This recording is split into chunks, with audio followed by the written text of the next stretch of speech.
안녕하세요. 사연에 빠지다의 DJ 민영입니다. 오늘 사연도 정말 흥미로운 사연이니까요. 끝까지 함께 해주세요. 오늘의 사연 바로 시작해 볼게요.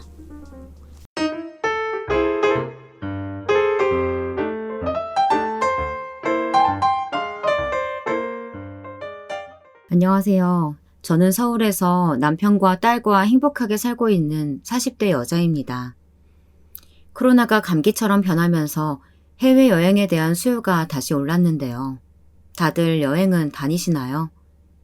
우리 가족은 이번 여름에 유럽으로 여행 가려고 준비 중입니다. 마침 제 직업이 승무원이라서 할인 티켓도 있고 이미 제가 갔던 곳들이 많아요. 그래서 남편과 딸을 데리고 어디 갈지 벌써 생각하는데 생각만으로도 즐겁습니다. 승무원 엄마를 둔 덕분에 우리 딸은 여행 박사거든요. 아직 유치원생인데 여행으로 간 나라가 10군데는 넘습니다. 딸이 엄마 덕분에 행복하다고 할 때마다 얼마나 뿌듯한지 몰라요. 어렸을 때 저는 제가 이렇게 행복한 가정생활을 누릴 거라고는 상상도 하지 못했습니다. 물론 이것도 결과론적인 이야기예요. 왜냐하면 저는 지독한 시어머니를 만났거든요. 오늘 여러분께 들려드릴 사연도 그 내용입니다. 다사다난한 인생에 빠질 수 없는 제 이야기, 바로 시작해 볼게요. 저는 서울에서 태어나 자랐어요. 하도 이사를 많이 다녀서 정확히 고향인 동네를 말하기가 애매합니다. 사실 어린 시절을 생각하면 숨이 턱 막히곤 하는데요. 왜냐하면 딱히 좋았던 기억이 전혀 없거든요. 지독하게 가난했었고 부모님 사이는 좋지 않았습니다. 특히 아버지가 밖에서 사고를 많이 치고 돌아다녔죠. 그것도 돈 관련 문제로요. 집에 빚쟁이들이 찾아오고 빨간 딱지가 집안 여기저기에 붙어 있었습니다. 엄마, 아빠 싫어. 아빠 또 술 마셨어. 다른 친구들 아빠는 같이 공원도 가고 놀아주는데 우리 아빠는 왜 술만 마셔? 오죽하면 어렸던 제가 엄마한테 아빠에 대한 불평을 마구 내뱉기도 했어요. 그러다 제가 중학교 때 엄마는 결국 아빠와 이혼을 하셨습니다.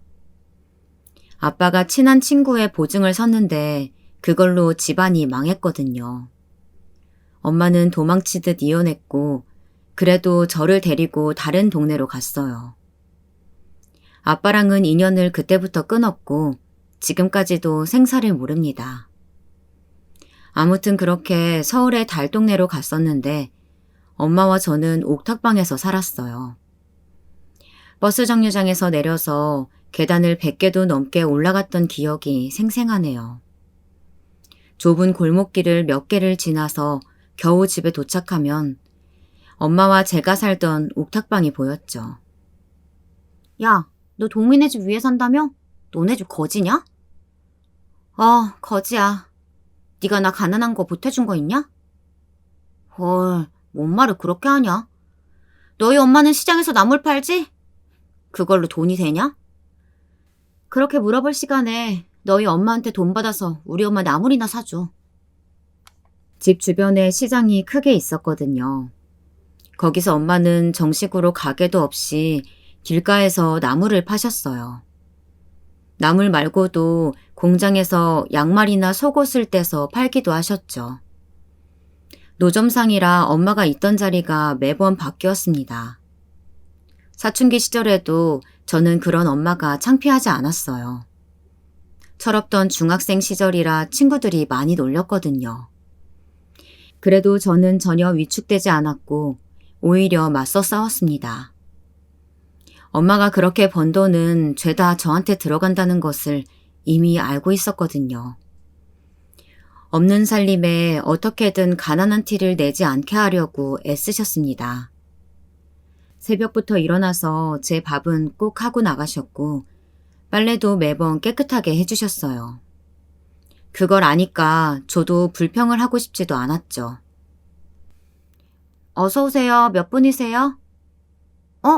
너 민주 아냐? 너 여기서 일해? 와. 안녕. 4명이야? 그러면 저기 창가 자리에 앉으면 돼. 어머, 어린데 벌써 아르바이트 하는 거야? 안쓰럽다.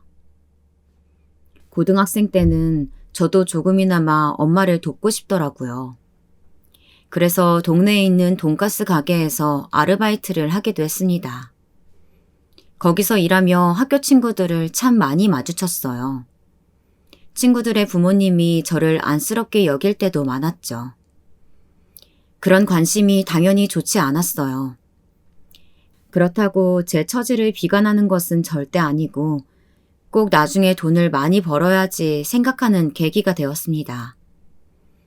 공부할 시간에 가게에서 아르바이트를 했으니 당연히 성적은 좋지 않았어요. 엄마는 제가 공부할 나이에 생활비를 벌고 있는 것을 매우 안타까워하셨습니다. 민주야, 엄마는 네가 일하는 거 달갑지 않아. 너무 미안하고 그냥 공부하면 안 되겠어? 에이, 엄마, 나 공부 평생 못했던 거 알잖아. 못하는 거 붙잡고 있는 것도 안 좋지. 나는 이렇게 일해서 우리가 하루라도 더 안 굶는 게 더 좋아. 저 말은 진심이었어요. 제가 원래 공부를 잘했으면 억울한 마음이 있었을지도 몰라요. 하지만 저는 공부에 소질이 없었습니다. 물론 사교육을 전혀 받은 적이 없으니 당연한 결과였을지도요. 그렇게 고등학교를 졸업하고 대학은 원래는 아예 가지 않으려고 했습니다. 그런데 엄마가 그래도 대학을 가길 원하셨어요. 그래서 집 앞에 있는 전문대학에 들어가게 되었죠. 대학에 가서도 남들 놀 때 저는 놀 수가 없었습니다. 당장 등록금이나 생활비가 턱없이 부족했거든요. 그래서 대학생 때도 안 해본 아르바이트가 없습니다. 2년제 대학을 4년을 다니게 됐죠. 중간에 1년은 공장에 가서 아예 숙식을 하며 돈을 벌었어요. 진짜 제가 지금 생각해도 돈 버는 기계였던 것 같습니다. 그래도 저는 다른 선택지가 없었어요. 그렇게 필사적으로 돈을 벌고 있는 저한테 어느 날 동기가 말했습니다. 승무원들이 돈을 그렇게 벌잖아. 또 승무원 되면 시집도 잘 가. 민주 너는 관심 없어? 키도 크고 예뻐서 너는 준비하면 바로 될 것 같은데. 승무원? 생각해 본 적 없어. 곧 채용한다던데 한번 서류라도 써봐. 승무원들 돈 잘 벌잖아. 저는 진짜 다른 이유 없이 돈을 잘 번다는 소식에 바로 그날 원서 제출을 했어요. 사실 그 전까지 해외는 무슨 국내 여행도 가본 적이 없었거든요. 살기 바쁜데 무슨 여행을 가겠어요. 엄마와 저는 돈이 생기면 빚을 갚기 바빴습니다. 아무튼 그래서 원서를 제출하고 면접을 봤는데 운이 아주 좋게 한 번에 첫 지원에 합격하게 되었습니다. 어머, 우리 딸 그럼 이제 승무원이야? 엄마 너무 기쁘다. 이게 무슨 일이야. 해준 것도 없는데 너무 고맙고 미안하네. 내가 돈 많이 벌어서 엄마 호강시켜줄게. 조금만 기다려. 실제로 승무원이 된 저는 생각보다 많은 월급에 놀랐습니다. 또 회사 복지가 좋아서 엄마를 데리고 해외여행도 갈 수 있었죠. 워낙 가게에서 많이 일해서 일이 힘들지도 않았습니다. 오히려 눈을 뜨면 다른 나라에 있는 것이 진짜 즐거웠어요. 서비스직이 천직이라 직업 만족도도 높았죠. 승무원 동기들은 다들 연애하느라 바빴는데 저는 엄마를 데리고 여행하는 재미에 푹 빠졌습니다. 그러던 어느 날 친한 동기 결혼식이 있어서 가게 되었어요. 뒤풀이까지 참석하고 저는 다시 일을 하고 있었는데 결혼한 동기가 저한테 신랑 측 하객 중 한 명이 저를 소개해달라고 했다고 하더라고요. 에이, 나 연애 관심 없는 거 알잖아. 소개 안 받아. 미안해. 아니 민주야, 나도 웬만한 남자면 너한테 소개 안 하지. 이 사람은 잘 살아서 그래. 유명한 부자야. 지금 중소기업 다니는데 거기 회장이 자기 아빠야. 나중에 그 회사 물려받을걸? 너한테 홀딱 반했다던데. 일단 나가기라도 해봐. 내가 아까워서 그래. 동기는 계속 흔치 않은 기회라며 저에게 얼굴이라도 보고 오라고 하더라고요. 그래서 그냥 가볍게 나가게 되었습니다. 사실 외모가 제 마음에 들지는 않았어요. 그렇게 훤칠하지도 않았고 성격도 제 앞에서 너무 떠는 게 보여서 오히려 민망했습니다. 그런데 제가 초반부터 우리 집안 사정에 대해 말했었거든요. 어머니는 지금 집에 계세요. 예전에는 시장에서 나무를 파셨어요. 아버지가 어렸을 때부터 사기도 당하고 보증도 잘못 서고 집에 문제가 많거든요. 힘드셨겠어요. 제가 감히 이해한다고는 못하겠지만 열심히 사신 건 존경해요. 어머님도요. 감사합니다. 저도 모르게 마음속에 내재되어 있는 방어 기제가 발동되었는데 남편은 그런 저를 오히려 존경한다고 하더라고요. 그러면서 사귀기 시작하자 남편은 우리 집에 많이 찾아왔어요. 장모님, 저 왔어요. 오늘은 한우 사왔는데 드셔보세요. 아이고, 뭐 이런 걸 다 챙겨왔어. 고마워. 제가 일하느라 한국에 없는 날이 많았는데 그럴 때마다 우리 엄마를 챙겨주곤 했습니다. 엄마를 책임지는 것은 제 인생에서 당연한 거였거든요. 제가 결혼은 당연하고 연애도 하지 않았던 이유가 엄마 때문이었는데 남편은 나서서 우리 엄마를 챙겨주었습니다. 그 모습을 보고 철옹성 같던 제 마음도 녹아내려갔어요. 그렇게 약 4년을 연애했는데 주변에서 너희는 언제 결혼하느냐고 묻더라고요. 특히 우리를 연결해준 동기가 많이 재촉했습니다. 이런 남자 없으니까 꽉 잡으라고 했죠. 그러나 저는 현실적인 걱정이 앞섰습니다. 남편은 잘 사는 집의 아들이었고 저는 못 사는 집이었으니까요. 일하면서 들은 바로는 결혼할 때 개인보다 중요한 게 집안이더라고요. 재산 차이가 나도 너무 나니까 현실적으로 걱정이 되었죠. 민주야, 내가 아버지한테 일하면서 살짝 말했어. 근데 완전히 환영하신대. 너무 걱정하지 말고 일단 인사라도 드리는 거 어때? 남편은 자기가 아버지와 함께 회사 일을 하니까 말을 먼저 꺼냈다고 하더라고요. 제가 재산 차이 때문에 결혼할 마음이 전혀 없다는 것을 너무나도 알고 있었죠. 저는 결국 남편의 설득에 시댁으로 가서 인사를 하게 되었습니다. 그리고 시어머니를 그날 처음 뵀는데 결론부터 말씀드리자면 정말 첫인상이 별로였어요. 아들한테 얘기 많이 들었어요. 어찌다 예쁘다고 입이 닳도록 칭찬하는지. 정말 궁금했는데 생각보다 훨씬 예쁘네. 아이고, 연예인인 줄 알았어요. 감사합니다. 외모가 뭐 천년만년 가는 것도 아니고 능력이 중요하죠. 엄마, 승무원 돈 많이 벌어요. 그리고 엄마 여행 좋아하시잖아요. 민주가 다니는 회사 복지로 티켓 싸게 사서 여행 다닐 수 있어요. 아이고, 그거 듣던 중 반가운 소리네. 내가 요즘 해외로 골프 치러 가고 싶었는데 우리 집에 복동이가 들어왔어. 저를 생각보다 더 환대해 주시는 시아버지. 반대로 냉담하게 잘 쳐다보지도 않으시는 시어머니. 너무 상반되는 반응에 당황했던 기억이 납니다. 남편은 중간에서 시어머니가 뼈 있는 말을 하면 받아치느라고 바빴어요. 그 모습을 보며 웃기기도 하고 애쓴다는 생각도 들었죠.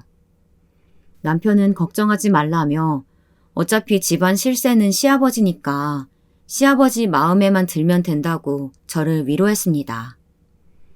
그런데 그 다음에 일어난 일이 충격이었어요.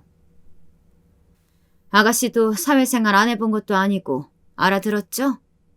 딱 보니까 돈 노리고 그런 것 같길래 좀 많이 넣었어요. 이 정도면 깔끔하게 끝낼 수 있을 거라 믿어요. 저 기분 많이 나쁘네요. 제가 돈 받으면 떨어져 나갈 줄 아셨어요? 죄송한데요. 이런 집엔 저도 시집 가기 싫어요. 돈은 그대로 가져가세요.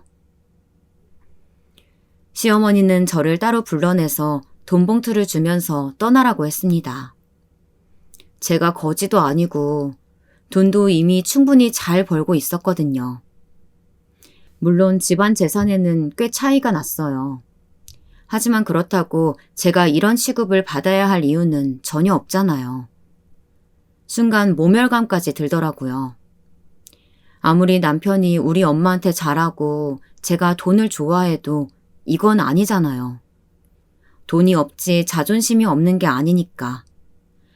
그대로 그 자리에서 일어났고 남편에게 전화해서 헤어지자고 통보했습니다. 물론 가슴이 아팠지만 이런 집에는 시집 가는 것이 너무 싫었어요. 그런데 남편의 반응이 의외였어요. 민주야, 내가 미안해. 장모님 죄송해요. 나 진짜 너 없으면 안 돼. 너 없으면 나 못 살아. 민주야. 아니 이게 무슨 소리야? 민주야, 김서방 아니야? 엄마, 문 열어주지 마. 그냥 그대로 있어. 민주야, 결혼해줘. 민주야! 남편은 술에 취해서 우리 집에 찾아오기 시작했어요. 심지어 제가 일하러 떠나면 제가 없으니까 그 사이를 틈타 엄마한테 하소연했죠. 친정엄마는 안 그래도 사위가 당신에게 잘했는데 딸인 저와 결혼하고 싶어서 매일같이 찾아와서 눈물로 읍소하니 마음이 많이 흔들려나 보더라고요. 민주야, 엄마는 네가 살면서 이제 또 언제 김서방 같은 사람을 만날지 모르니까 물론 네 마음도 중요한데 그냥 엄마는 네가 김서방하고 결혼하길 바래. 엄마, 내가 시어머니가 찾아와서 나한테 돈 봉투 줬다고 말했잖아. 그런데도 그런 말이 나와?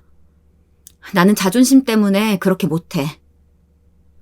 그런데 김서방 말 들어보면 어차피 경제권은 시아버지한테 있더라고. 그리고 시아버지는 너 예뻐한다며.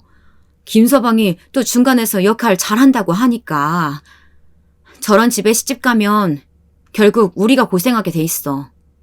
집에 가면 밖에선 남편이 울며 문을 두드리고 집 안에선 엄마가 저를 설득했어요. 하도 남편이 밖에서 그러니까 경찰까지 부른 적도 있습니다. 이웃들한테 제발 결혼하면 안 되냐는 원망 섞인 말을 듣기도 했죠. 그러던 어느 날이었습니다. 저는 몇 달째 마음을 굽히고 있지 않았는데 어느 날 해외에서 공항에 딱 도착했더니 시어머니한테 전화가 오더라고요. 받지 않았는데 계속 울리길래 결국 받았더니 시어머니가 오열을 하면서 저한테 소리쳤습니다. 결혼해! 결혼하라고! 내 아들 죽는 꼴 나도 못 봐! 그러니까 결혼해라! 이게 무슨 소리인가 싶어 들어봤더니 남편이 단식 투쟁을 하고 있었대요. 저와 결혼하지 않으면 죽겠다고 아무것도 먹지 않았고 결국 영양실조로 쓰러지게 되었죠. 저는 처음 듣는 소리라서 매우 당황했습니다. 병원으로 갔더니 시어머니는 두 눈이 빨개진 채로 저를 노려보고 있었어요. 옆에 선 시누이도 시어머니 옆에 딱 붙어서 저를 노려봤죠. 다행히 남편은 영양제를 주입하고 상태가 괜찮아졌습니다. 내 아들 죽이고 싶어서 안 달랐어? 아주 고단수네. 결혼해! 하란 말이다! 언니, 진짜 그러는 거 아니에요. 우리 오빠 귀한 집 자식인데 어떻게 이러실 수가 있어요? 사람 가지고 놀아요? 왜 저한테 그러세요? 제가 단식 투쟁하라고 시킨 것도 아닌데요. 그만! 다들 그만해라. 지금 아픈 애 앞에서 이럴 거야? 어? 쓰러진 남편을 두고 저는 유니폼을 입은 채로 병원에서 언성을 높였습니다. 어릴 때부터 하도 무시당하고 자라서 저는 깡이 가득 있었거든요. 사실 시누이 정도는 신경도 쓰이지 않았어요. 아무튼 정말 황당한 이유로 저는 결국 허락 아닌 허락을 받게 되었습니다. 시아버지가 제 편이라 다행이었는데 그래도 시어머니와 계속 부딪히는 것을 완전히 막을 수는 없었죠. 그래도 우리 아들 결혼하는데 시계는 받아야 될 텐데. 아휴, 우리 아들 귀하게 컸는데 너무 안쓰럽다. 엄마, 내가 그런 거 안 한다고 했잖아요. 오히려 싫다고요.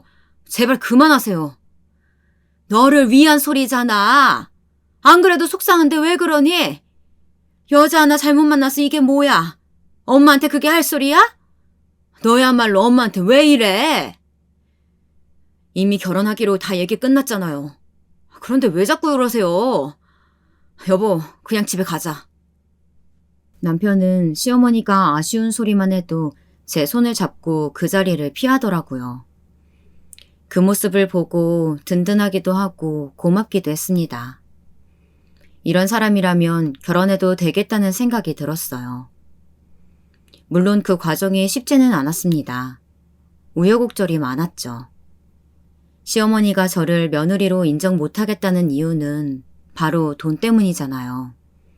우리 집이 가난해서 한 푼도 도움을 주지 못했으니까요. 저도 승무원으로 일하면서 돈을 적지 않게 받았었는데 그 돈을 다 생활비로 썼거든요. 엄마와 여행도 자주 다녀서 모을 수가 없었습니다. 후회는 전혀 없었어요. 무슨 소리 하는 거야? 신혼은 당연히 우리 집에서 시작해야지. 당연하게 어디 있어요? 어머니, 저는 출근이 일정치가 않아서 같이 살면 어머님이 더 불편하세요. 그건 그때 가서 생각하면 되는 거고, 네 남편도 시아버지랑 같이 출근하는데 당연히 같이 살아야지. 나라고 뭐 너랑 같이 살고 싶어서 그러니? 같이 살기 싫으시면 그렇게 하시면 되잖아요. 안 그래도 어머님이 저 마음에 안 들어 하시는 거 다 아는데 왜 굳이 합가를 고집하세요? 뭐? 너 말 다 했니? 이게 진짜? 아유 뒷골이야. 엄마 괜찮아? 언니, 진짜 이게 무슨 짓이에요?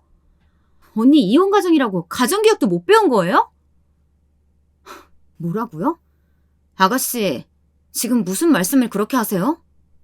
그렇게 이혼 가정이라고 편견 가득하게 말하는 거 보기 안 좋아요. 쉽게 말하지 마세요. 결혼식을 하기 전부터 저는 시댁에서 한바탕 했습니다. 성격이 제가 절대 좋은 편은 아니에요. 그런데 살아온 환경을 돌아보면 당연히 그럴 수밖에 없었어요. 어릴 때부터 악으로 깡으로 살아왔거든요. 물론 일할 때는 서비스직이니까 착하게 말하지만 시어머니처럼 악독하게 굴면 저도 자동으로 말이 예쁘게 나가지 않더라고요. 저 사건으로 뭐 파혼이니 뭐니 두 집안의 감정 싸움을 하기도 했습니다. 하지만 결국 시아버지의 중재로 일단락 되었어요. 강남에서 약간 떨어진 곳에 아파트를 얻어주셨죠. 만약 시아버지도 시어머니처럼 반대하거나 저한테 시집살이를 시키셨으면 저는 결혼하지 않았을 거예요. 나중에 들어보니 시아버지는 제가 어렸을 때부터 고생하며 안 해본 일이 없다는 점이 마음에 드셨대요. 내가 말이다. 진짜 아무것도 없이 상경해서 바닥부터 올라왔어. 근데 우리 며느리를 보면 그 시절의 내가 생각나. 눈빛이 살아있어. 나는 그런 야망 넘치는 게 좋다. 시아버지는 제가 고깃집부터 슈퍼, 공장, 옷가게 등을 전전하며 일했던 것을 좋아하셨어요. 그런 근성이 마음에 든다고 하셨죠. 요즘 젊은이 같지 않다고 하셨어요. 덕분에 결혼하며 시아버지가 완전히 제 편이라 든든했습니다. 결혼하고 나서는 딱 명절과 생신 때만 찾아뵈었어요. 사실 시어머니가 시집살이를 시키려고 시동을 거는 것을 봤었거든요. 그런데 제가 직업이 승무원이라서 시어머니의 제안을 계속 거절하게 되었죠. 물론 사무직으로 일했어도 거절은 했을 텐데요. 아무래도 조금 더 쉬웠어요. 명절에 미리 와서 요리하는 것 좀 돕고 그래라. 또 내가 이 말 했다고 네 남편한테 쪼로로 이러지 말고, 어? 저는 진짜 어머니 돕고 싶은데요. 일이 바빠서 어쩔 수가 없어요. 아시잖아요. 저 그날 프랑스 가요. 뭐만 하면 해외 간다고 하고 진짜 너 가는 거 맞아?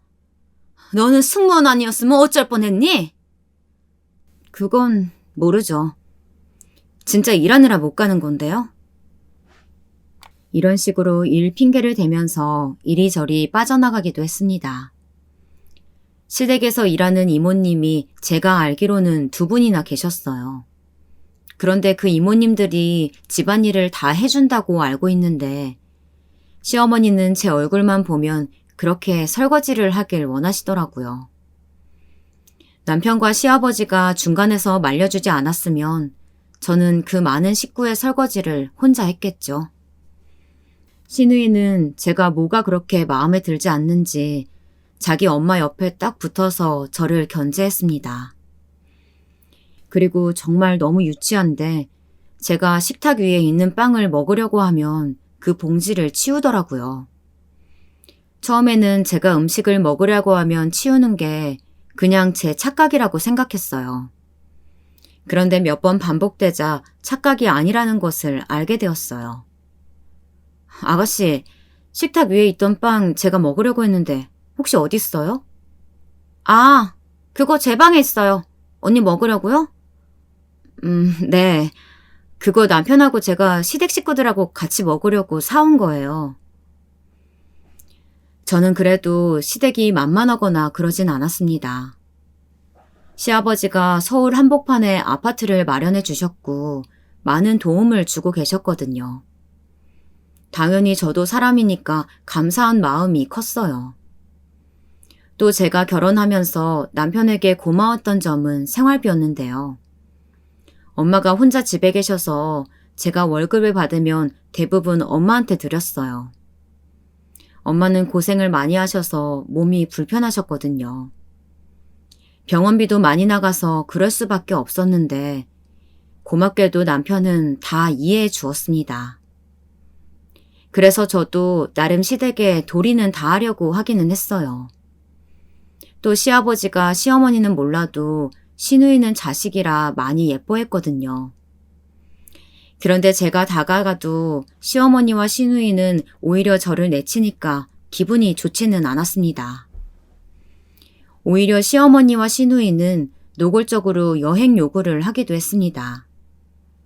제 직업이 명예가 없어 싫다고 했으면서 혜택은 다 얻으려고 했죠. 예, 스위스 가고 싶은데 이번 설에는 우리 가족 다 같이 스위스 가자. 스위스랑 프랑스도. 친구들은 다 유럽 여행 경험이 있는데 너무 부러워. 설에는 복지 티켓 쓰는 게 좀 힘들어요. 그래도 한번 노력해 볼게요. 복지로 가는 게 힘들면 며느리 네가 시댁 식구들 위해서 결제하는 것도 참 좋은데.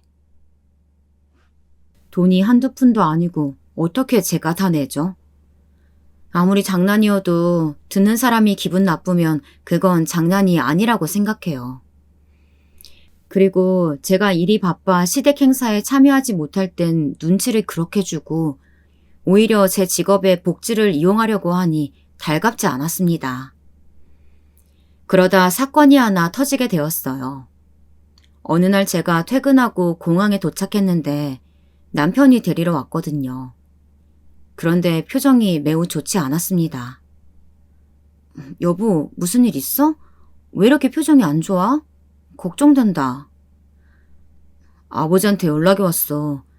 할머니가 건강이 매우 안 좋으시대. 그래서 요양원에 모시려고 했는데 마음이 불편하다고 하셨대. 아마 본가로 할머니 모시고 올 건가 봐. 엄마가 우는 소리 하시네. 남편의 말을 듣고 저도 깜짝 놀랐어요. 시할머니를 저도 본 적이 있었거든요. 그때까진 건강이 그래도 괜찮으셨는데 상태가 많이 안 좋아졌나 보더라고요. 시아버지는 그런 시할머니를 본인의 집에서 모시길 강력히 원하셨다고 합니다.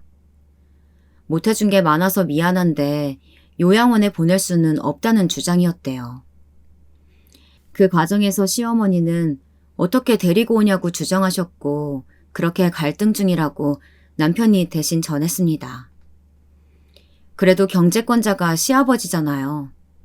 결국 시어머니는 시댁으로 오셔서 같이 살게 되셨어요. 거동이 불편하시고 걷는 것조차 힘들어 하셨죠. 저야 몇 번 본 적 없는 어른이니 당연히 어색했습니다. 시어머니는 대놓고 시할머니를 불편해 하셨어요. 그래도 저랑 관련이 없는 일이라고 생각하고 넘겼는데 기어코 시어머니는 저를 건드셨어요. 그날은 설날이었고 제가 마침 비행이 없는 날이었습니다. 남편과 같이 시댁에 갔는데 시아버지 회사에 급한 일이 터졌어요. 그래서 남편과 시아버지는 수습을 위해 회사로 잠깐 출근하게 되었습니다. 남편 없이 혼자 시댁에 있는 게 사실 달갑지는 않잖아요.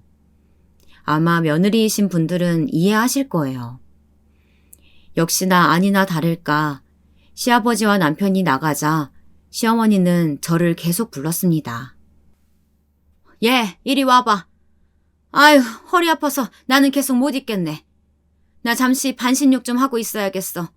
여기 시할머니 기저귀 좀 갈아라. 여기 새 거 있으니까 이걸로 하면 돼. 네? 제가요? 해본 적은 없는데 한번 해볼게요. 그래. 아휴, 나는 곱게 자라서 이런 게 좀 힘드네. 그래도 아픈 사람인데 단번에 거절하는 건 예의가 아니라고 생각했어요. 제가 시어머니와 사이가 좋지 않아도 시어머니는 잘못이 없잖아요. 안 그래도 아들 집에 계시는데 눈치가 보일 수도 있고요. 그래서 좋은 마음으로 해드렸습니다.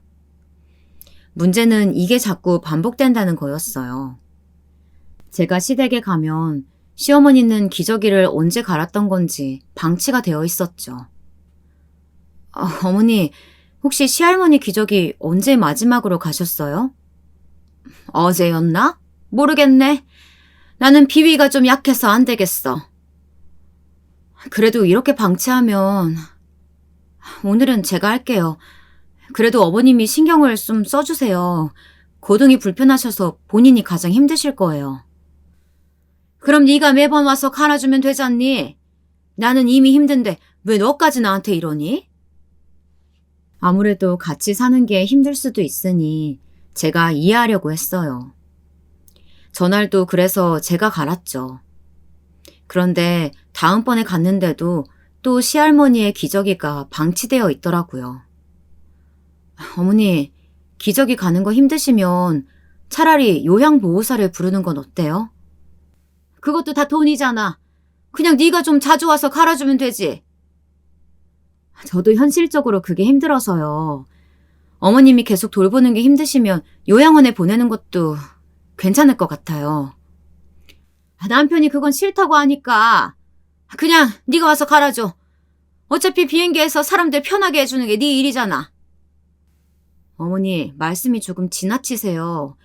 갑자기 제 직업이 왜 나와요? 아니, 며느리한테 내가 시할머니 기저귀 갈아달라고 한 게 그렇게 잘못이니? 나중에 나 아프면 그냥 요양원 보내라. 이런 취급 받으면서는 못 살겠네. 어머님이 직업 비하만 하지 않으셨으면 제가 오늘 했을 수도 있죠. 이제껏 그랬던 것처럼요.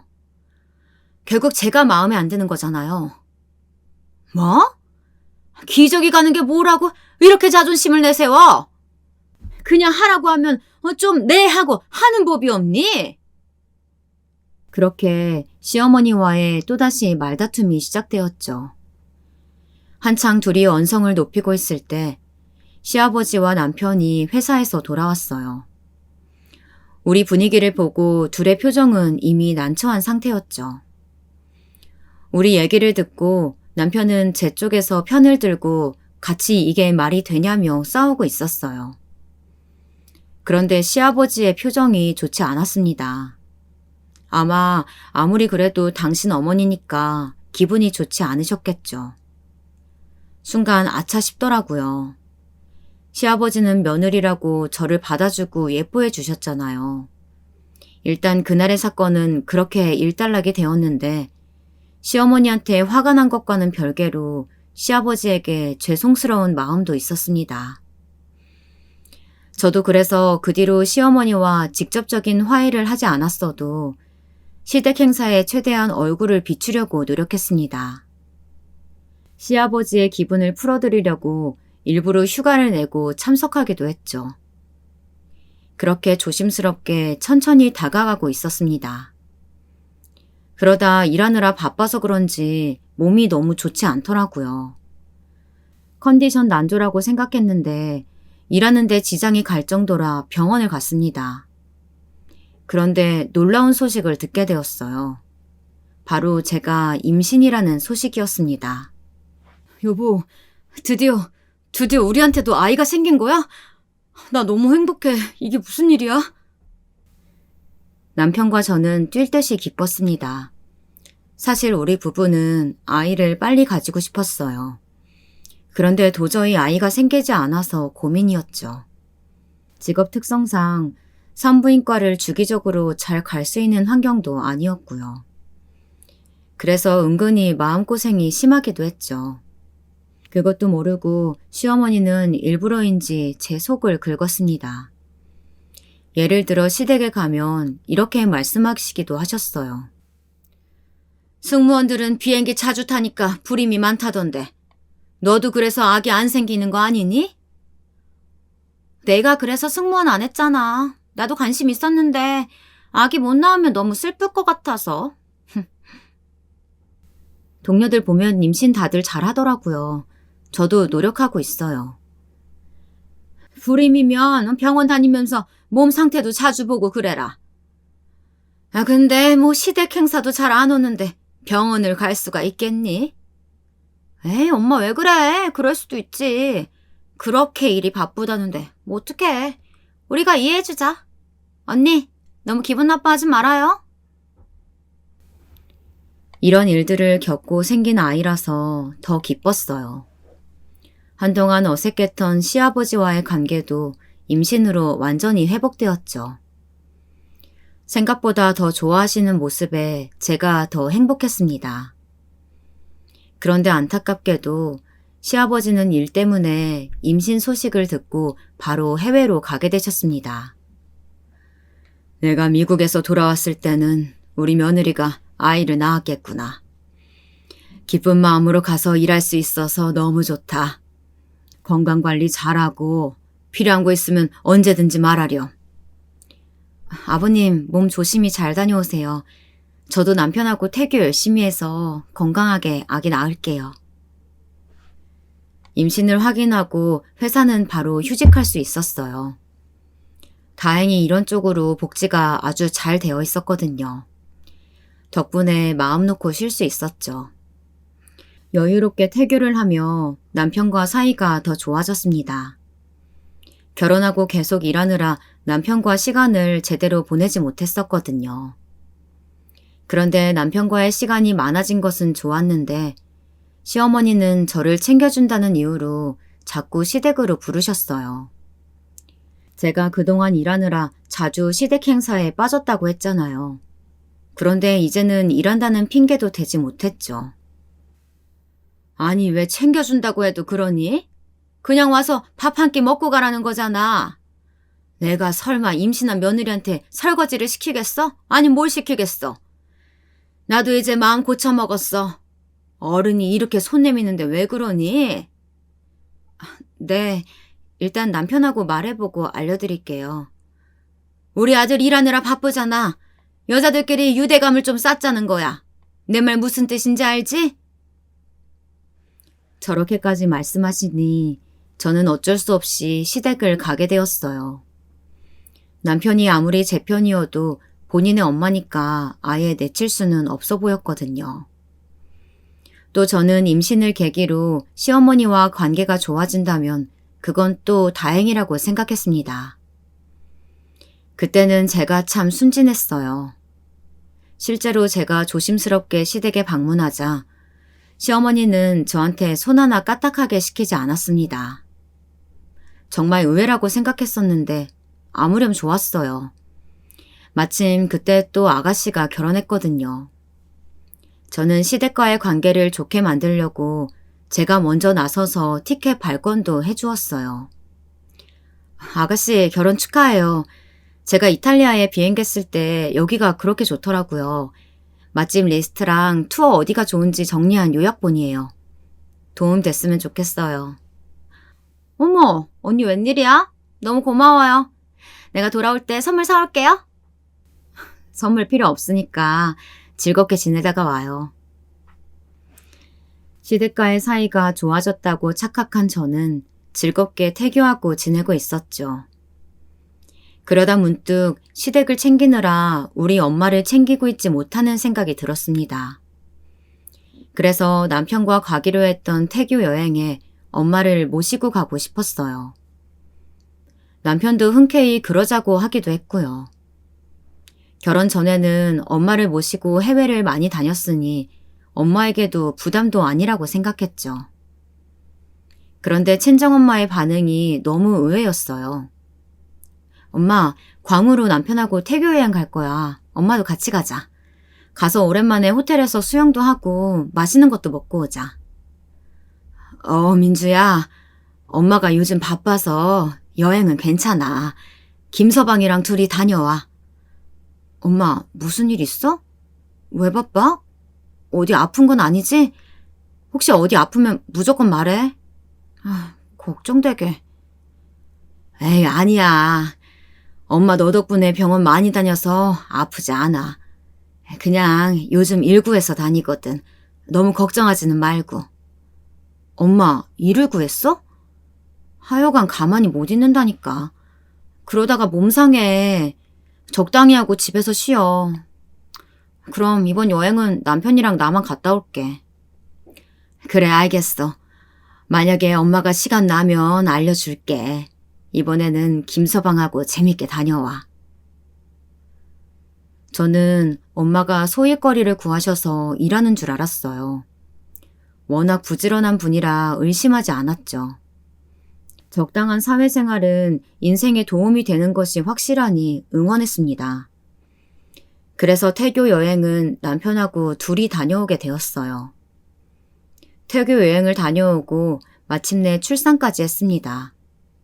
성별은 남자였어요. 사실 성별이 중요한 것은 아니었습니다.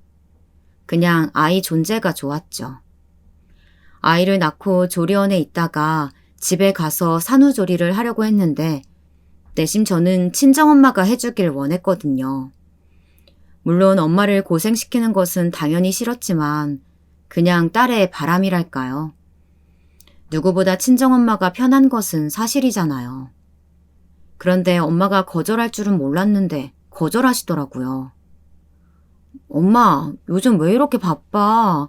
혹시 나 몰래 대출받거나 그런 건 아니지? 아유, 아니야. 그냥 요즘 할 일이 많네. 엄마가 그리고 신생아는 키운 지 너무 오래라서 그래. 그래도 일주일에 한두 번은 꼭 보러 갈게. 뭐 아무 일 없으면 그건 오히려 다행이긴 하지. 알겠어요. 엄마도 나 너무 신경 쓰지 말고. 엄마가 그렇게 바쁜 일이 뭐가 있을까? 의심이 들기도 했습니다. 그래도 엄마의 인생도 중요하니까 서운함을 내비치진 않았죠. 설마 엄마가 다른 사람 기저귀를 갈고 있을 거라는 건 상상도 하지 못했죠. 그러다 제 인생을 흔드는 사건이 발생했습니다. 이날의 사건이 바로 오늘 사연의 핵심이에요. 제가 아이를 낳고 사실 시어머니가 우리 집에 너무 자주 오셨는데요. 불편한 티를 많이 냈는데 아무렇지 않게 집을 방문하곤 하셨죠. 그것도 꼭 출발하고 도착하기 5분 전에 알려주셔서 대비할 수가 없었습니다. 때로는 아무런 사전 연락도 없이 벨을 누르기도 하셨어요. 아유, 우리 손자 너무 예쁘다. 우리 아들 어릴 때랑 똑같이 생겼네. 어쩜 이렇게 순하지? 아유, 우리 아들 닮아서 그런가 보네. 시어머니는 우리 아들에 대한 사랑이 넘쳤습니다. 원래 첫 손주가 유독 예쁘다고 하잖아요. 그래서 이해하려고 했는데 시어머니는 도가 지나쳤어요. 가끔은 시누이까지 데리고 와서 제 정신을 쏙 빼놓았습니다. 언니, 저도 요즘 아이 가지려고 하거든요. 저 아기 낳으면 이것들 다 물려주셔야 돼요. 알죠? 와, 유모차 비싼 거 쓰시네. 근데 이거 우리 오빠 돈은 아니죠? 남편 돈이 제 돈이죠. 우리는 부부니까요. 지금 휴직 중 아니니? 아무리 부부는 공동재산이라고 해도 아유, 우리 아들이 고생하는 건 맞지. 너무 기분 나쁘게 듣지 마라. 휴직 중이어도 제가 버는 돈도 꽤 많잖아요. 경제적인 것은 남편하고 제가 알아서 할게요. 안 그래도 신생아 돌보느라 정신없는데 와서 저러고 있으니 누가 좋아하겠어요. 시어머니와 가까워졌다고 생각했는데 그 생각이 틀리다는 것을 알게 되었죠.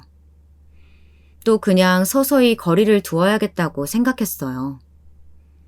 그런데 와중에 시어머니가 우리 집에 다녀갔는데 그때 제 명품 가방 하나를 가져가셨어요. 동창회에 들고 가신다고요. 어머니도 충분히 사실 능력이 되는데 그냥 제 것을 탐내는 심보였죠. 그냥 될 대로 되라 하고 빌려들었는데 다시 가져다 주질 않으시더라고요. 남편에게 말해서 가져오라고 했는데 남편도 일이 그때 너무 바빠서 여유가 없었어요. 저는 그때 심정이 매번 어머니가 불쑥 찾아왔으니 저도 그래야지 생각했습니다. 그래서 연락도 없이 시댁으로 택시를 타고 가게 되었어요. 아이를 키우며 집에만 있으니 지루하기도 했고요. 그래서 시댁으로 가서 초인종을 누르고 기다렸습니다. 그런데 한참이 지나도 문을 열어주지 않았어요. 원래 같았으면 이미 대문을 열어줘야 하는데 이상했죠. 띵동 띵동 계속 초인종을 누르는데 문이 굳게 닫혀 있었어요. 시어머니가 안에 계시지 않아도 일하는 이모님들은 꼭 계셨거든요. 이상하다 하고 생각했는데 한참이 지나고 시어머니가 문을 열어주었어요. 그런데 표정이 너무 누가 봐도 당황한 표정이었습니다. 어머니 안에 계셨어요? 왜 이렇게 문을 늦게 열어주세요? 목욕하느라. 아니 그런데 너는 무슨 말도 없이 시댁에 이렇게 불쑥 찾아오니? 어머니도 깜짝 방문해 주시니까 저도 그랬죠. 얼굴 보고 싶어서요. 그리고 제 가방 받으러 왔어요. 정말 너도 참 지독하다. 가방 가져다 줄 테니까 여기서 기다려. 시어머니는 저를 대문 앞에 세워놓고 기다리게 하더라고요. 순간 기분이 너무 나빴습니다. 본인은 틈만 나면 우리 집에 와서 저를 괴롭게 했잖아요. 그런데 저는 들여보내지도 않다뇨. 저는 억지로 아들을 품에 안고 집 안으로 들어갔어요.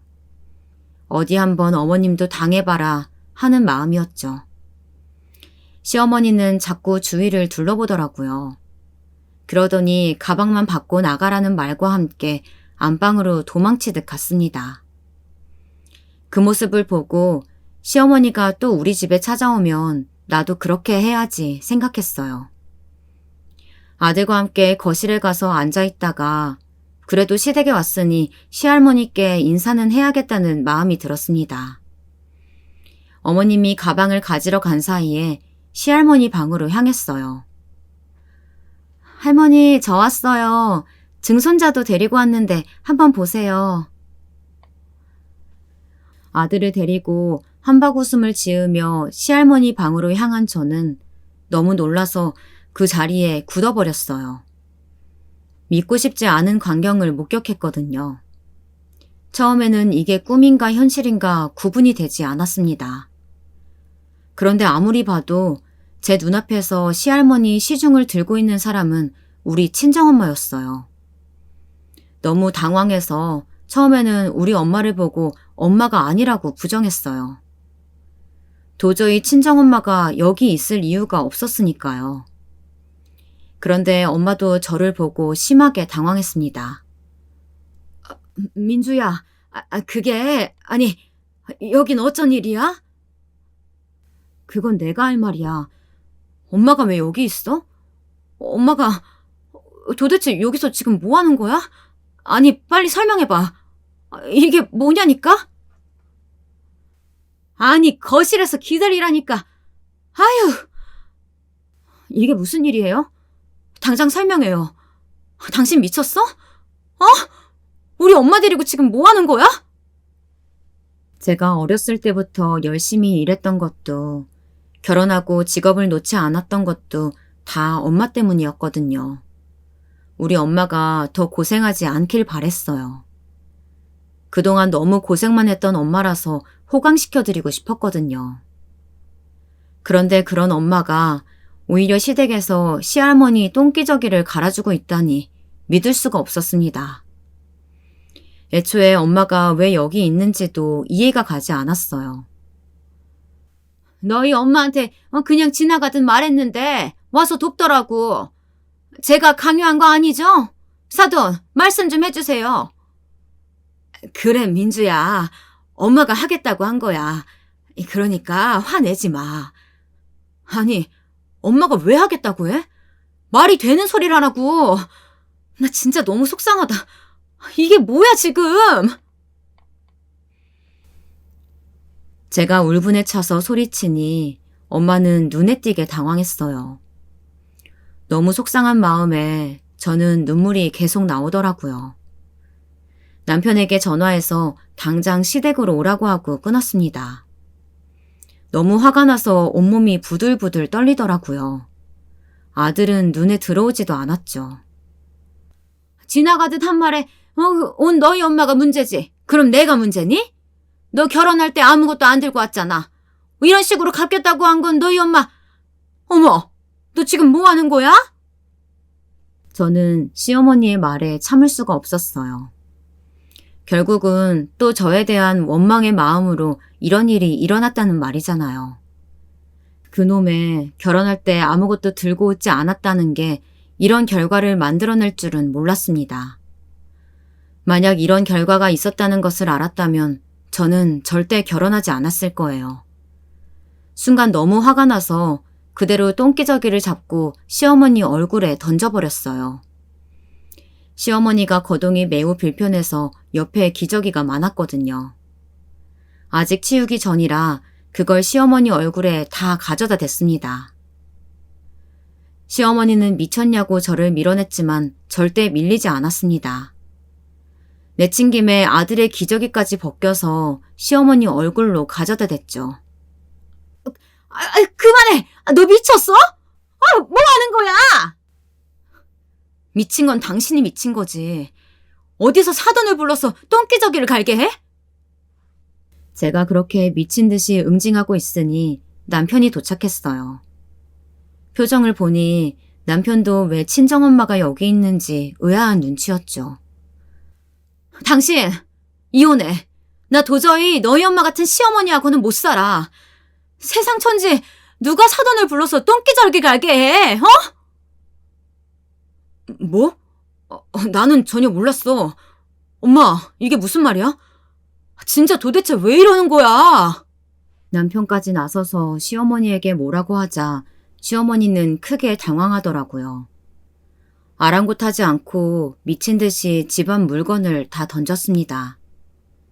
이왕 미친 거 크게 미친 모습을 보여주고 싶었어요. 부엌으로 가서 시어머니가 그렇게 아끼던 그릇도 다 깨뜨렸습니다. 눈에 보이는 건 다 건드렸어요. 친정엄마가 옆에서 아무리 말려도 들리지 않았습니다. 저는 정말 이혼할 생각이었어요. 남편도 뿌리치고 아들도 두고 엄마 손만 잡고 시댁을 나왔습니다. 엄마는 옆에서 안절부절 못하더라고요. 나는 엄마랑 행복하게 사는 게 인생의 목표였어. 그런데 왜 이러고 있어? 나 너무 속상해. 엄마는 네가 결혼할 때 해준 것도 아무것도 없잖아. 그래서 항상 너무 미안한 마음이었어. 근데 마침 사돈이 연락이 와서 기저귀 가는 법을 물어보길래 내가 도움이 될까 싶었지. 그렇다고 여기 와서 똥기저귀를 갈고 있으면 어떡해? 됐어. 나 이런 집구석하고는 못 살아. 이혼할 거야. 민주야, 엄마가 미안해. 내가 희생해서 네가 행복하면 된 거라고 생각했어. 이럴 줄은 몰랐어. 엄마가 잘못한 건 전혀 없으니까 미안해하지 마. 시어머니가 미친 거지. 엄마는 아니야. 괜찮아. 저는 남편과 살던 집으로 가지 않고 바로 친정집으로 갔어요. 당연히 남편에게 미친 듯이 연락이 오기 시작했죠. 여보, 내가 미안해. 나도 전혀 몰랐어. 몰랐던 것도 미안해. 제발 이혼은 안 돼. 차라리 내가 엄마랑 인연을 끊을게. 너무 미안해. 저는 남편이 아무리 빌어도 봐주지 않으려고 했어요. 남편은 여전히 사랑했고 아들도 눈에 넣어도 아프지 않았습니다. 그러니 시어머니와 계속 얼굴 보고 살 수는 없었어요. 그런데 마침 그때 시아버지가 미국에서 귀국했습니다. 저는 시아버지에겐 좋은 감정만 있었지만 그때는 감정이 상할 대로 상한 상태라 마중도 나가지 않았어요. 한국에 오셨다는 것을 알아도 연락조차 하지 않았죠. 남편의 연락도 제대로 받아주지 않았습니다. 그러고 있는데 나중에 시아버지가 직접 연락이 왔는데도 전혀 받지 않았어요. 받아주려고 해도 자꾸 머릿속에 엄마가 똥기저귀 갈던 모습이 재생되었거든요. 참을 수가 없었죠. 그런데 어느 날 우리 친정집으로 누가 찾아왔는지 아세요? 바로 시어머니였습니다. 시어머니가 찾아와서 빌기 시작했어요. 저는 너무 놀랐어요. 내가 미안하다. 사동, 제가 죄송해요. 저 지금 남편이 이혼하자고 해요. 이런 사람인 줄 몰랐다고 아들마저 외면하고 있어요. 제가 너무 죄송해요. 생각이 짧아도 너무 짧았어요. 저는 의외라는 생각이 들기는 했습니다. 그리고 나중에는 시아버지까지 찾아오셨어요. 사돈, 죄송합니다. 제가 미국에 있어서 제대로 상황을 몰랐어요. 죄송하다는 말밖에 할 말이 없네요. 아가, 너한테도 미안하다. 이제 절대 이런 일은 없을 거야. 여보, 평생 엄마 안 보게 할게. 제발 이혼은 안 돼. 내가 너무 미안해. 그렇게 시댁 식구들이 단체로 죄송하다고 사과를 하니까 마음이 점점 풀리긴 했습니다. 그리고 시어머니가 미운 거지 시아버지와 남편이 미운 것은 아니었거든요. 그래서 결론을 말하자면 저는 이혼하지 않았어요. 지금은 저 사건 이후로 시어머니와 시누이를 전혀 보고 있지 않습니다. 남편하고 아이를 키우며 행복하게 살고 있죠. 시어머니는 이혼 얘기가 나오니 저한테 하던 진상 행동을 더는 하지 않고 있습니다. 알고 봤더니 시아버지는 시어머니가 저한테 하던 짓을 제대로 알고 계시지 않았어요. 남편도 본인 엄마가 그럴 줄은 몰랐다고 실망이라고 하더라고요. 지금은 시간이 나면 친정엄마를 데리고 여행도 다니고 있습니다. 여기까지가 제가 준비한 사연인데요. 재밌게 들으셨는지 모르겠어요. 들어주셔서 감사합니다. 여러분, 부당한 일이 있으면 저처럼 참지 말고 사세요.